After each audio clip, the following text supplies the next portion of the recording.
Bonjour à toutes et à tous. Si vous m'écoutez aujourd'hui, c'est peut-être parce que vous ressentez une fatigue que le sommeil ne parvient plus à guérir. Peut-être que votre corps exprime des douleurs chroniques, que votre esprit est embrumé ou que vous avez simplement l'impression de vous perdre un peu plus chaque jour. On pense souvent que les traumatismes d'une relation toxique ne se mesurent qu'aux éclats de voix ou aux larmes. Mais il existe une violence beaucoup plus insidieuse, une violence psychologique qui ne laisse pas de bleu sur la peau, mais qui détruit lentement le corps de l'intérieur. Et oui, on parle du contrôle coercitif. Aujourd'hui, je veux que l'on mette des mots sur ces mots invisibles.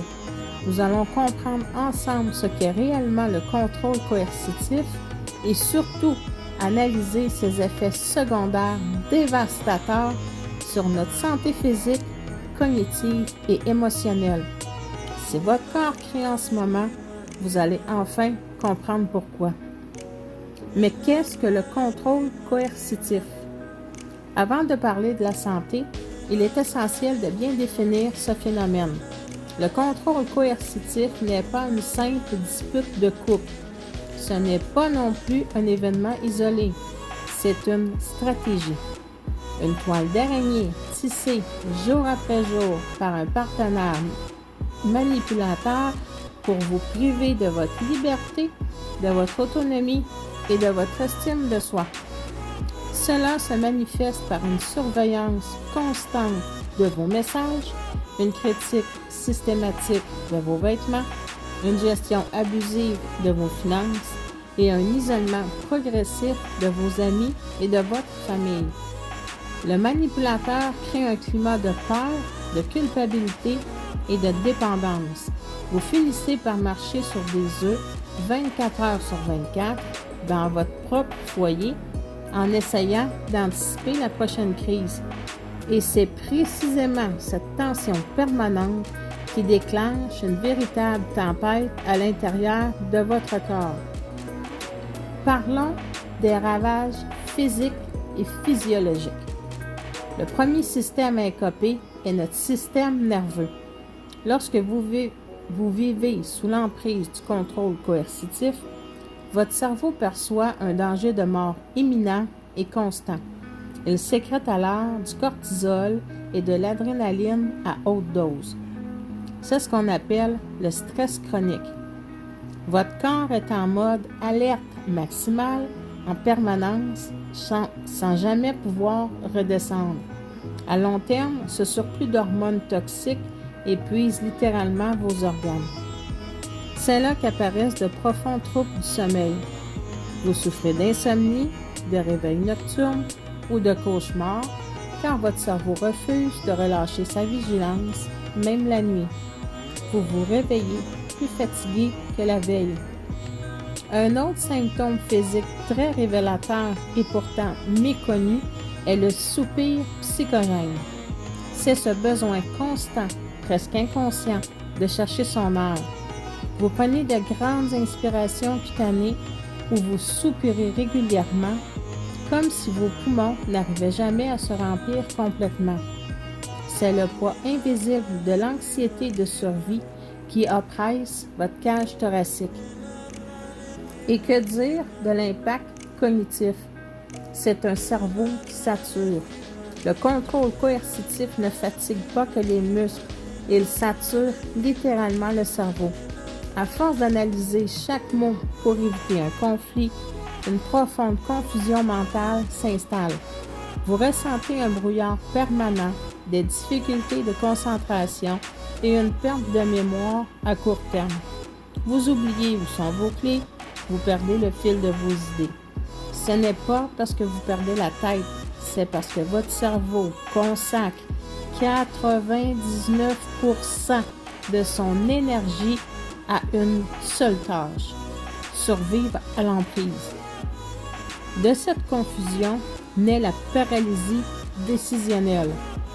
Comme le manipulateur a passé des mois et des années à critiquer, punir ou contredire chacun de vos choix, vous devenez incapable de prendre une seule décision.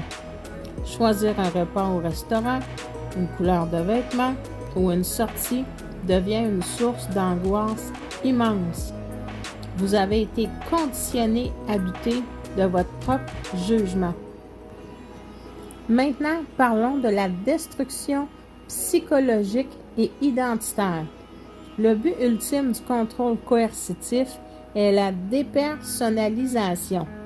À petit feu, on assiste à une véritable perte d'identité et à la destruction de l'estime de soi.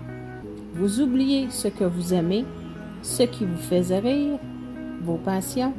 Vous ne savez plus qui vous êtes sans le regard ou la validation de l'autre. L'isolement social extrême mis en place par le partenaire toxique vous coupe de vos repères.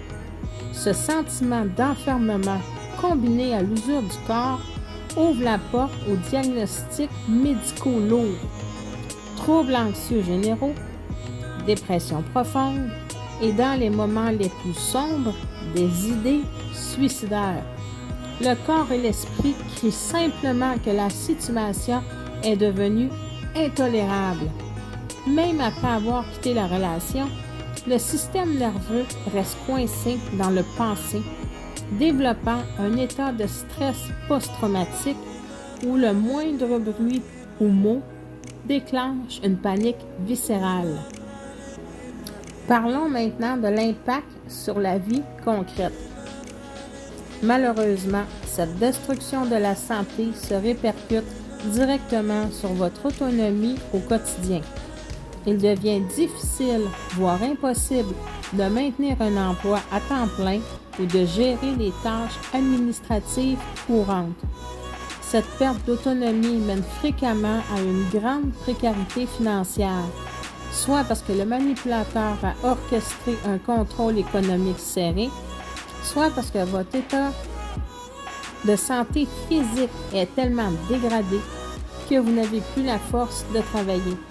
C'est un cercle vicieux où la dépendance financière vous emprisonne encore un peu plus.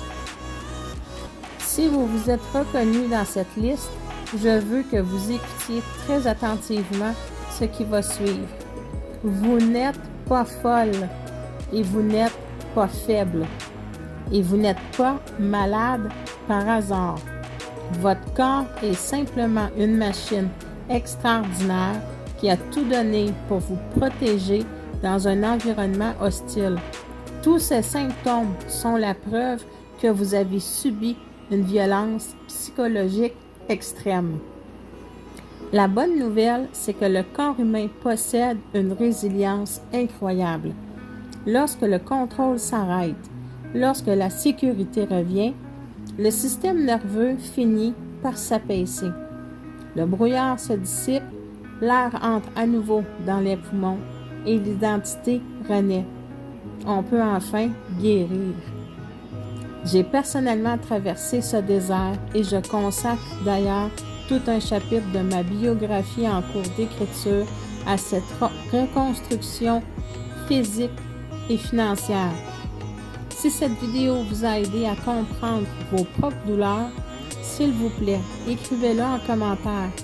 Partagez votre histoire et n'oubliez pas de vous abonner pour que nous puissions avancer ensemble, pas à pas, vers la liberté et la guérison. Prenez soin de vous et à très bientôt.